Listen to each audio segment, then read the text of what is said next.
እጅግ የተወደዳችሁ የሰላም ካቶሊክ ቴሌቪዥን ተመልካቾች ካቶሊካውያንና ይህንን የመንፈሳዊ ጥያቄና መልስ ውድድር የምትመለከቱ ሁሉ በእያላችሁበት የእግዚአብሔር ሰላም ለእናንተ ይሁን።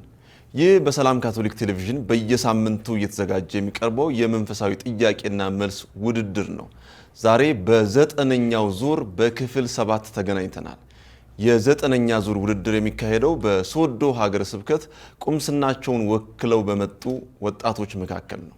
የዚህ ዝግጅት ዋናው ዓላማ መንፈሳዊ ዕውቀታችንን ለማሳደግ፣ ስለ ቤተክርስቲያናችን ያለን ግንዛቤ ይበልጥ ለመጨመር፣ መጽሐፍ ቅዱስን ይበልጥ በተደጋጋሚ እንድናነብና መንፈሳዊ ዕውቀታችንን ከፍ እንድናደርግ፣ ስለ ቤተክርስቲያናችንም ያለን የበለጠ ከፍ ለማድረግና ስብከተ ወንጌልን ለሁሉም ለማድረስ ነው። የዘጠነኛ ዙር ጥያቄዎች የተዘጋጁት ከመጽሐፍ ቅዱስ ከመጽሐፈ ኢያሱ፣ ከአዲስ ኪዳን፣ ከሉቃስ ወንጌል የጠቅላላ ዕውቀትና የመዝሙር ጥያቄዎችም ተካተዋል። የዚህ ዝግጅት አቅራቢ እኔ ሽመልስ ብራቱ እባላለሁ። ተወዳዳሪዎች እንኳን ደህና መጣችሁ። እንተዋወቅ፣ ስማችሁንና ቁምስናችሁን። ባህሩ በለኝ ከሶዶ ሀገረ ስብከት ባቾ መድኃኔዓለም ቁምስና። አበባው አለማየሁ ሶዶ ሀገረ ስብከት ገሳፍ ለስታ ማርያም ቁምስና። አምሳሉ አበበ ከሶዶ ሀገረ ስብከት ከማዮ ልበ ኢየሱስ ቁምስና። አዮብ ደምሴ ከሶዶ ሀገረ ስብከት ቀነፋ ቅዱስ ፍራንቺስኮስ ቁምስና። ተወዳዳሪዎች እንኳን ደህና መጣችሁ። ጥያቄዎች የሚሆኑት ከመጽሐፍ ቅዱስ ከብሉይ ኪዳንና ከአዲስ ኪዳን እያንዳንዳችሁ አንዳንድ ጥያቄ ትጠየቃላችሁ። አንድ ቡድን 4 ጥያቄ ይጠየቃል። የመጽሐፍ ቅዱስ ከ4 ነጥብ ይያዛል። የመዝሙር ጥያቄና የጠቅላላ ዕውቀት ደግሞ አንዳንድ ትጠየቃላችሁ። 3 ነጥቦች ይይዛሉ። ስለዚህ ከ10 ነጥብ ይያዛል ማለት ነው። ከማን እንጀምር? እሺ፣ ድሉ ለእናንተ ተሰጣችኋል። አምሳሉ የብሉይ ኪዳን ጥያቄ የተዘጋጀው ከመጽሐፈ ኢያሱ ነው። ጥያቄ ቁጥር 2 ጥያቄ ቁጥር 2 ጋይን ለሁለተኛ ጊዜ ለማሸነፍ ኢያሱ የተጠቀመው ወታደራዊ ስልት ምን ነበር? ሀ ቀጥተኛ የፊት ለፊት ጥቃት፣ ለ ከከተማዋ በስተጀርባ ድብቅ ጦር በማስቀመጥ፣ ሐመሩሃ ለወራት የዘለቀ ከበባ በማድረግ። ሐሌታዋ ቀጥተኛ የፊት ለፊት ጥቃት በማድረግ አይደለም። ኢያሱ የተጠቀመው ስልት ከከተማዋ በስተጀርባ ድብቅ ጦር በማስቀመጥ ነው። መጽሐፈ ኢያሱ ምዕራፍ 8ን ስናነብ 12 እስከ 13 ባለው ቁጥር ሌሎቹን ላከ፣ ከከተማ በኩል በጀርባ በኩል እንዲጠብቁ አደረገ። ከዛ ከፊት ደግሞ ሌሎች ሄዱ። እነሱን ሊወጉ በሄዱበት ከተማውን እየለቀቁ ሄዱ። ከዛ በኋላ ምልክት ሲሰጣቸው ከጀርባ የነበሩ ሰዎች ደግሞ ከመሃል ወደ ለጦርነት ሄዱ። እነሱን ሲያሳድዱ ተከተሏቸው፣ በመሃል ሆነው ወጓቸው ማለት ነው። አልተመለሰም። እሺ፣ ጥያቄ ቁጥር 3 ጥያቄ ቁጥር 3 የሰሜን ነገስታትን በእስራኤል ላይ የሰበሰበው የአሦር ንጉስ ማን ነው? ሀ ኢያቢስ፣ ለ ሲሆን፣ ሐመርሃ ኦግ።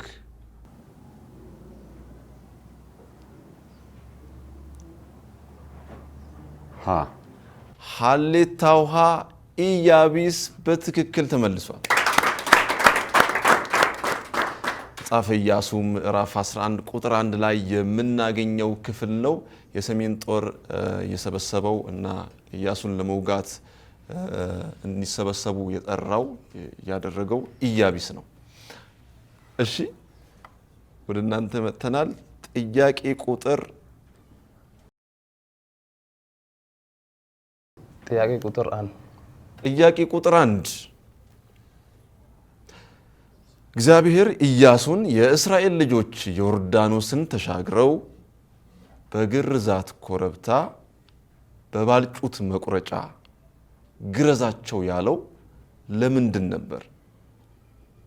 ሀ በበረሃ የተወለዱ የእስራኤል ልጆች ስላልተገረዙ ለአዲሲቷ ምድር አዲስ ቃል ኪዳን ስለሚያስፈልጋት ሐመር ውሃ ባዕዳን አማልክትን በማምለክ ስለረከሱ።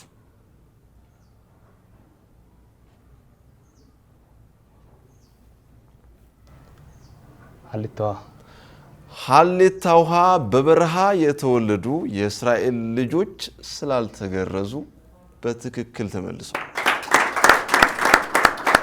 መጽሐፈ ኢያሱ ምዕራፍ 5 ቁጥር 4 ላይ የምናገኘው ክፍል ነው። በበረሃ እየሄዱ እያለ የተወለዱ የእስራኤል ልጆች አልተገረዙም። ከዛ በፊት የነበሩት ናቸው የተገረዙት። ከዛ በኋላ የነበሩት ደግሞ አልተገረዙም። እነሱ እንዲገረዙ አድርጓል። በትክክል ተመልሷል። እሺ፣ የመጨረሻው የብሉይ ኪዳን ጥያቄ ቁጥር 4 የእስራኤል ልጆች ምድሪቱ ሁሉ ከተገዛችላቸው በኋላ የመገናኛው ድንኳን የተተከለው የት ነበር? ሀ ጊልገላ፣ ለ ሴሎ፣ ሐመር ውሃ፣ ሴኬም።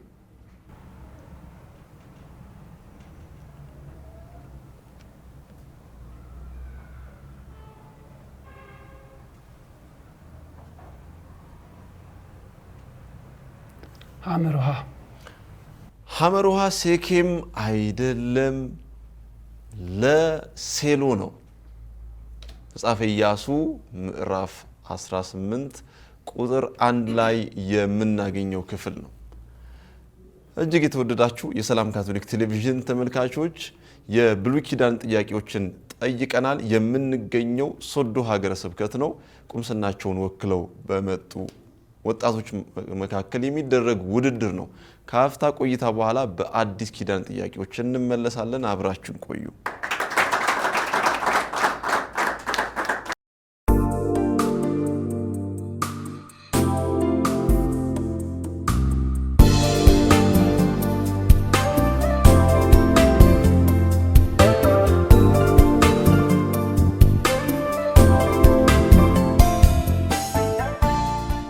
የተወደዳችሁ ተመልካቾቻችን ተመልሰናል። አሁን የአዲስ ኪዳን ጥያቄዎችን የምንጠይቅበት ሰዓት ላይ እንገኛለን። የአዲስ ኪዳን ጥያቄዎች የተዘጋጁት ከሉቃስ ወንጌል ነው። ከባህሩና ከአበባው እንጀምራለን። ከዛ በፊት ባህሩ ስለ ቁምስናችሁ እስኪ እኛም ተመልካቾችም እንዲያውቁት የምትፈልጉት ነገር። እሺ፣ አመሰግናለሁ። ጥያቄና መልስ ለመጠየቅ ሰላም ካቶሊክ ቴሌቪዥን በሀገር ስብከታችን ስለተገኛችሁ ቅደም ተከተል አመሰግናለሁ። ለቁምስናችን ታሪክ ለመጠቀስ ያህል መጀመሪያ በዞናችን በዳውሮ ዞን ካቶሊክ ቤተክርስቲያን አስተምሮ እና ወንጌልን ይዘው ሲገቡ በ1981 አካባቢ ሲመሰረት ባቸው መድኃኔዓለም ቁምስና በዞናችን መጀመሪያ ናትና ደግሞ ከዛ በኋላ አሁን ብዙ ምእመናንን አፈርታ ወንጌሉን ያስተማረች። ከዚህ በፊት በሰፈራችን ብዙ ጣዖትን የሚያመልኩ ሰዎች ነበሩና አሁን እየተጠመቁ እየተማሩ ወንጌሉን ይህን ጣዖት አመልኮ ስርዓት ሁሉ ከምድራችን ጠፍቶ ሀገሪቷ ሰላም እንደሆነች አይቻለሁ፣ በአይንም በራስም ይመሰከራለሁ። ከዛም በመቀጠሌ አሁን ማሳሰብ የሚፈልገው ነገር ከሀገር ስብከታችን ደረጃ ቢያንስ በዳውሮ ኮንታ ባቸው መድኃኔዓለም ቁምስና ውስጥ መጀመሪያ ካህን የነበሩት አባ ፍቃዱ በዚህ ዓለም በደረሰ በህመም ምክንያት በዚህ ዓለም በማለፉ ተከትሎ በጸሎታችሁ በወንድሞች ካህናቶችም በሀገር ስብከት ደረጃዎችን ያላችሁት ምእመናን ክርስቲያን በጸሎት እንድታስቡ በዚህ አጋጣሚ ማሳሰብ ይፈልጋለሁ። ወዳችሁ። እሺ፣ እናመሰግናለን። የአዲስ ኪዳን ጥያቄ ከአበባው ነው የምንጀምረው። ጥያቄ ቁጥር 2 የፈሪሳዊ ጸሎት በቤተ መቅደስ እንዴት ነበር? ሀ ስለ ጿሚነቱ አመሰገነ፣ ለ ስለ እግዚአብሔር ምሕረት አመሰገነ፣ ሐመር ውሃ ስለ እግዚአብሔር ደግነት አመሰገነ።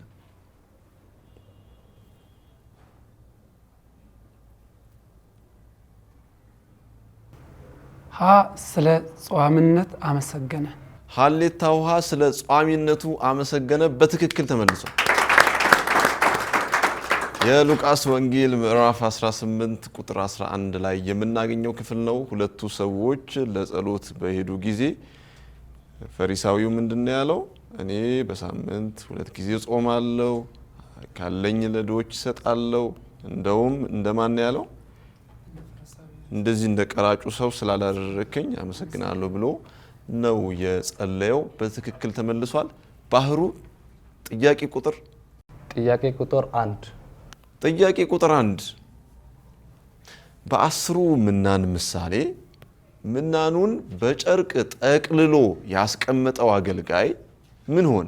ሀ በጥንቃቄው ተመሰገነ፣ ለ ምናኑ ተወሰደበት፣ ሐመር ውሃ ተጨማሪ ተሰጠ።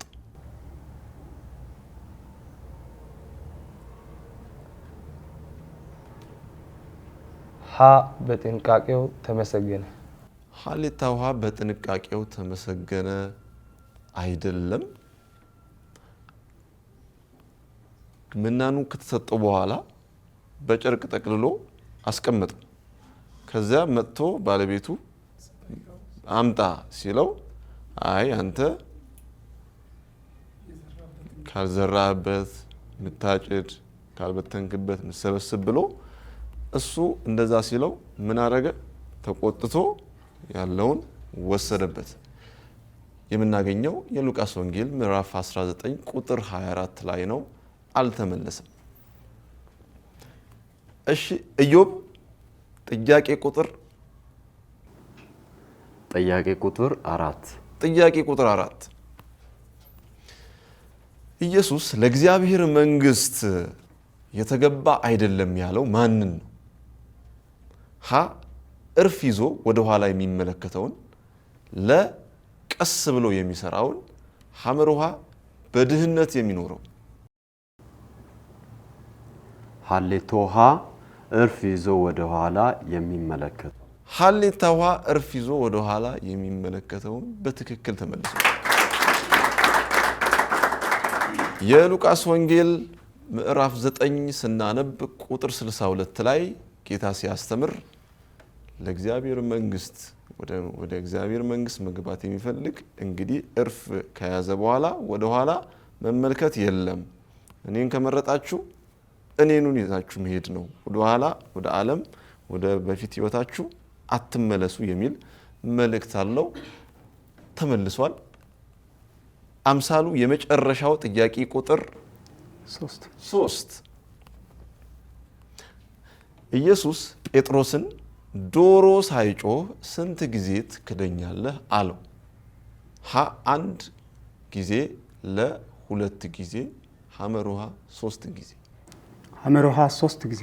ሐመር ውሃ 3 ጊዜ በትክክል ተመልሷል። የሉቃስ ወንጌል ምዕራፍ 22 ቁጥር 34 ላይ የምናገኘው ክፍል ነው። በትክክል ተመልሷል። የተወደዳችሁ ተመልካቾቻችን በየቤታችሁ የአዲስ ኪዳን ጥያቄዎች ሙሉ እንደመለሳችሁ አምናለሁኝ። ካፍታ ቆይታ በኋላ በጠቅላላ እውቀት ጥያቄዎች እንመለሳለን። አብራችሁን ቆዩ።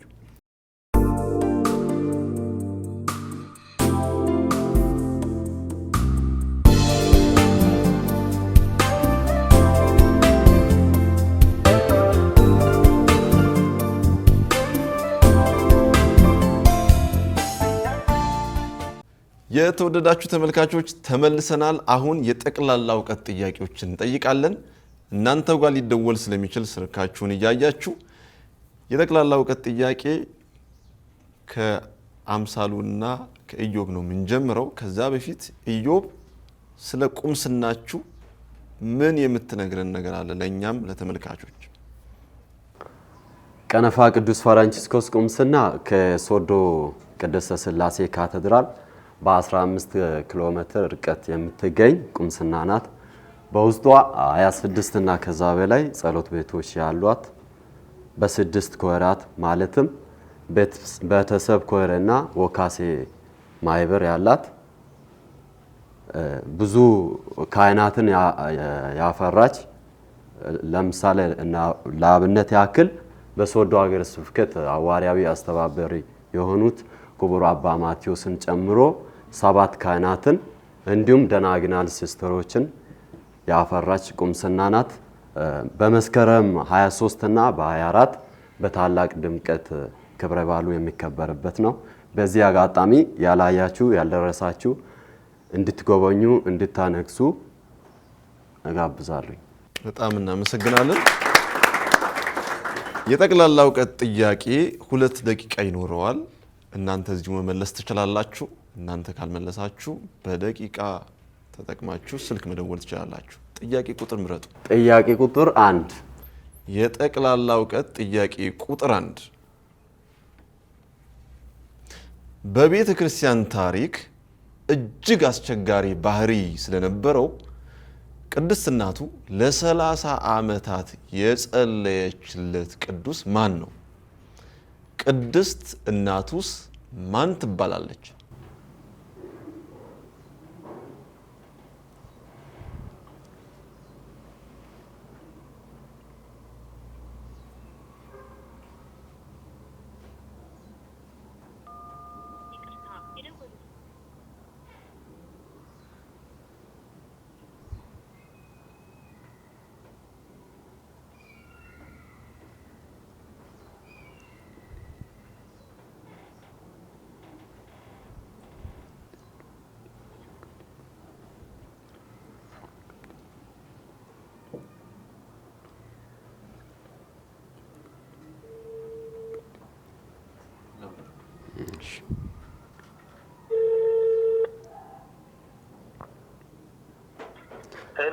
ከሰላም ካቶሊክ ቲቪ መንፈሳዊ ጥያቄና መልስ ውድድር በመሆን ነው ደወልኩለት። በቤተ ክርስቲያን ታሪክ እጅግ አስቸጋሪ ባህሪ ስለነበረው ቅድስት እናቱ ለ30 ዓመታት የጸለየችለት ቅዱስ ማን ነው? ቅድስት እናቷስ ማን ትባላለች? ቅዱስ አጎስጢኖስ። እሺ ሞኒካ። እሺ አመሰግኖታለሁ እጅግ አድርጌ። እናቷ ሞኒካ ናት። ቅድስት አውግስጢኖስ። ቅዱሱ ቅዱስ አውግስጢኖስ፣ እናቱ ቅድስት ሞኒካ። መልሱ ቅዱስ አውግስጢኖስ፣ እናቱ ቅድስት ሞኒካ ናት። በትክክል መልሰው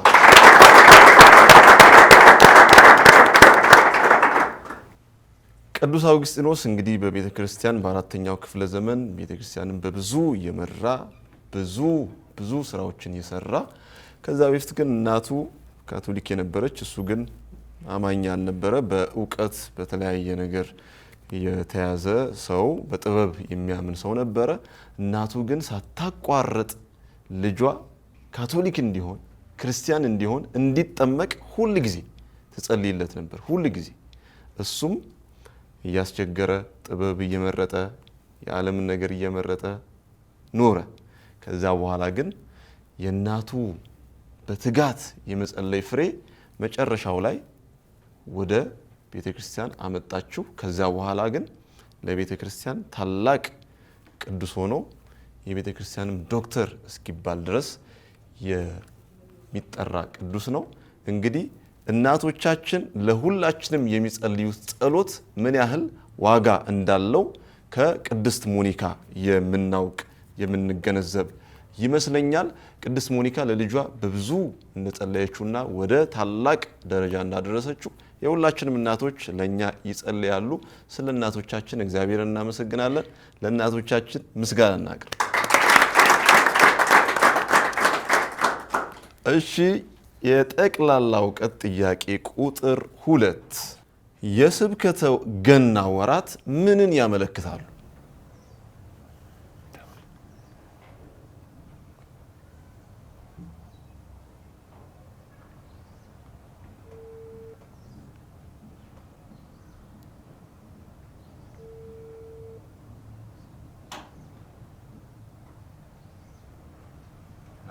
ሌላው የሰላም ካቶሊክ ቴሌቪዥን ጥያቄና መልስ ነው የሚደውሉለት።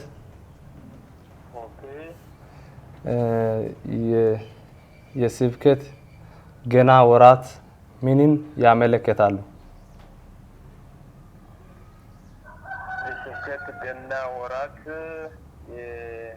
ምንን ያመለክታሉ? ጾም ጸሎትን ነው የሚያመለክቱት። ጌታችን ኢየሱስ ክርስቶስ ሕማማት፣ ስቅለት፣ ሞትና ትንሣኤውን ዝግጅት ነው የሚያመለክቱት።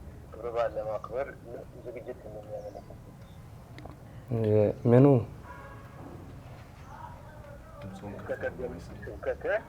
ስብከተ ገና ወራት ምንን ያመለክታሉ? የስብከተ ገናዎች ገና የስብከተ ገና 4 ምልክቶች አሉ። የጌታችን ኢየሱስ ክርስቶስ ልደትን ለማክበር ምን ፈጥኖ ሰዓት ያለቀ ነው። ተስፋ፣ ፍቅር፣ እምነትና ደስታን ነው የሚያመለክቱት። ጾም ለመጾም እና 4 ምልክቶች አሉ። ደስታ አይደለም አባ መጀመሪያ ነግሮታል። መጀመሪያ ምን አሉ? ምን መሆን አሉ? ምኑን ያመለክታሉ? የስብከተ ገና ምልክቶች 4 ናቸው። ወራቶቹ ምኑን ያመለክታሉ? የሚያመለክቱት የኢየሱስ ክርስቶስን ልደትን የሚያመለክቱ 4 ምልክቶች አሉ። እሺ እነሱም ተስፋ። እሺ ሰዓት አልቋል።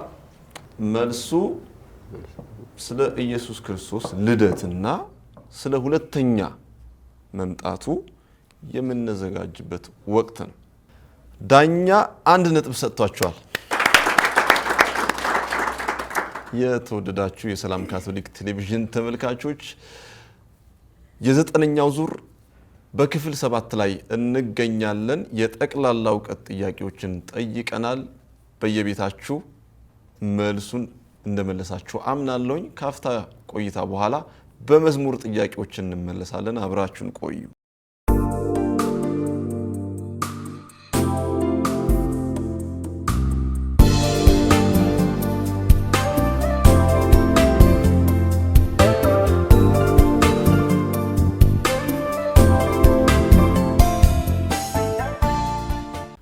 ውድ ተመልካቾቻችን ተመልሰናል። አሁን የመዝሙር ጥያቄዎችን እንጠይቃለን።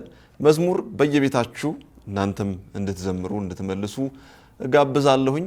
የመዝሙር ጥያቄዎች የምንጠይቀው የበለጠ በቃላችን እንድናውቅ፣ መዝሙሮቹ ሀሳባቸውን ይበልጥ እንድናውቅ፣ እንዴት እንደተዘጋጁ እንድናውቅና ሌሎችንም ለማስተማር እንዲጠቅመን ነው። አሁን የመዝሙር ጥያቄ ከአበባውና ከባህሩ መዝሙር ጥያቄ ቁጥር 1 ጥያቄ ቁጥር 1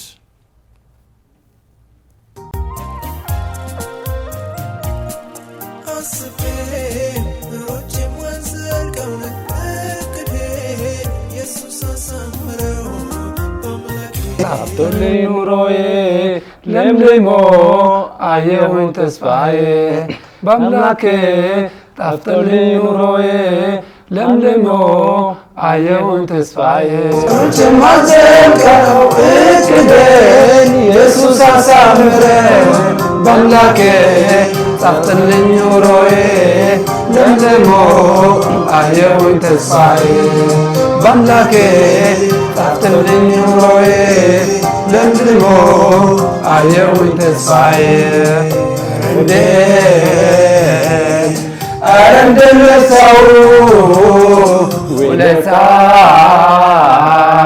ውስጠን ከበደው አልቻልኩም እንደው ዝም ማለት ተነሳ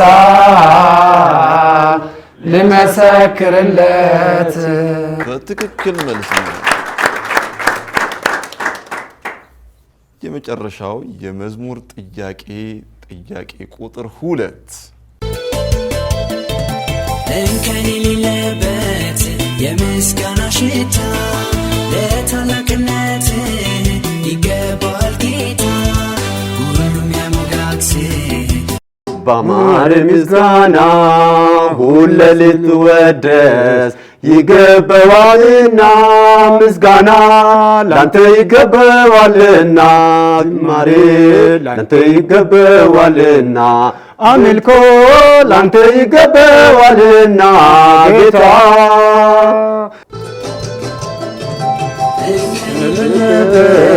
የምስጋና ሽታ ለታላቅነት ይገባዋልና ሁሌ ያሞጋስ በአማረ ምስጋና ሁሌ ልትወደስ ይገባዋልና ምስጋና ላንተ ይገባዋልና ዝማሬ ላንተ ይገባዋልና አምልኮ ላንተ ይገባዋልና ጌታ ሁለታ ከአእምሮ በላይ ነውና ተባረክ ዙፋን ይምላ ምስጋና ተመለክ መንግሥት ይምላ ምስጋና ጌታ። እጅግ የተወደዳችሁ ተመልካቾች መዝሙሮቹን የሰማችሁት ይመስላል። በየቤታችሁ ሙሉ እንደዘመራችሁ አምናለሁ። ተወዳዳሪዎችም ምንም ሳይቸገሩ ወዲያው መልሰዋል። ካፍታ ቆይታ በኋላ ከውጤት ጋር እንመለሳለን። አብራችን ቆዩ።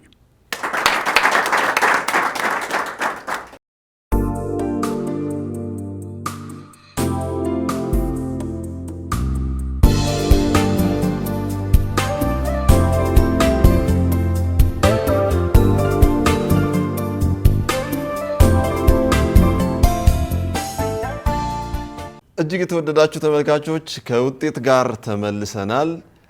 ባህሩና አበባው ከገሳና ከባቾ ቁምስና 6 ነጥብ አምጥተዋል።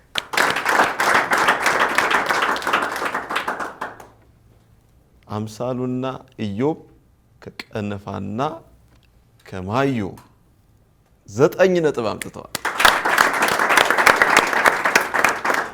ውድድሩ ጥሎ ማለፍ ስለሆነ ወደሚቀጥለው ምድብ የሚሻገሩት አምሳሉና ኢዮብ ይሆናሉ። ባህሩና አበባው እጅግ አድርገን እናመሰግናለን። የጠቅላላ እውቀት ጥያቄ ነው ትንሽ የሳታችሁት እንጂ ጥሩ ሄዳችኋል። ስለተወዳደራችሁ ስለመጣችሁ በጣም እናመሰግናለን። የተወደዳችሁ ተመልካቾች የ9ኛው ዙር ክፍል 7 ውድድር የተመለከታችሁትን ይመስል ነበረ። ያለነው በሶዶ ሀገረ ስብከት ነው። በዛሬው ውድድር ብዙ ጸጋዎችን እንዳገኛችሁ እናንተም በየቤታችሁ እንደተወዳደራችሁ አምናለሁ። በሚቀጥለው ሳምንት ከሌሎች ወጣቶች ጋራ ተመልሰን እንመጣለን። ከቴክኒክ ባለሙያዎች ጋራ ይህንን ዝግጅት ያቀረብኩላችሁ እኔ ሽመልስ ብራቱ ነበርኩኝ። እስከ ቀጣይ ሳምንት በያላችሁበት የእግዚአብሔር ሰላም ይብዛላችሁ።